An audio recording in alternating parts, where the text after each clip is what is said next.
জাতীয় ঐকমত্য কমিশনের সহসভাপতি অধ্যাপক ডক্টর আলী রিয়াজ জানিয়েছেন, আগামী ৩১ জুলাইয়ের মধ্যে দ্বিতীয় ধাপের সংলাপ সম্পন্ন করে চূড়ান্ত জাতীয় সনদের খসড়ায় পৌঁছাতে চায় কমিশন। এ লক্ষ্যে দ্বিতীয় ধাপের সংলাপে যেসব বিষয়ে রাজনৈতিক দলগুলোর মধ্যে ঐকমত্য হয়েছে সেগুলো মঙ্গলবার বা বুধবারের মধ্যে দলগুলোর কাছে পাঠানো হবে।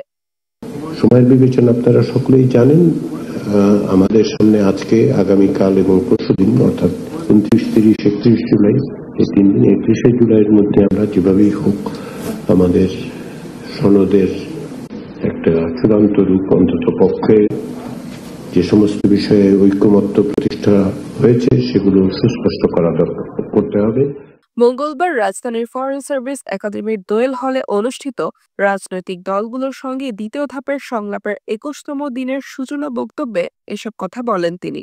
আলী রিয়াজ বলেন, প্রত্যেক দলের মন্তব্য পেতে আমরা আগামীকাল পর্যন্ত অপেক্ষা করব। এরপর ঐকমত্য হওয়া বিষয়গুলো রাজনৈতিক দলগুলোর কাছে পাঠানো হবে। ইতিমধ্যেই যেহেতু প্রাথমিক খসড়াটা দেওয়া হয়েছে, সেগুলো আমরা মন্তব্যের জন্য অপেক্ষা করছি আগামীকাল দুপুর পর্যন্ত, এবং আশা করছি বিভিন্ন মন্তব্যকে আমরা সংশ্লিষ্ট করে ওই অংশের বাইরেও প্রাথমিক পর্যায়ে যে সমস্ত ঐকমত্য হয়েছে সেগুলো আমরা আশা করছি আজ বা কালের মধ্যে রাজনৈতিক দলগুলোর সাথে আমরা তাদের কাছে পৌঁছে দিতে পারব। যেগুলো হয়েছে সেগুলো সমন্বিত করে পরশু দিনের মধ্যে আমরা একটা সনদের জায়গায় পৌঁছাবো।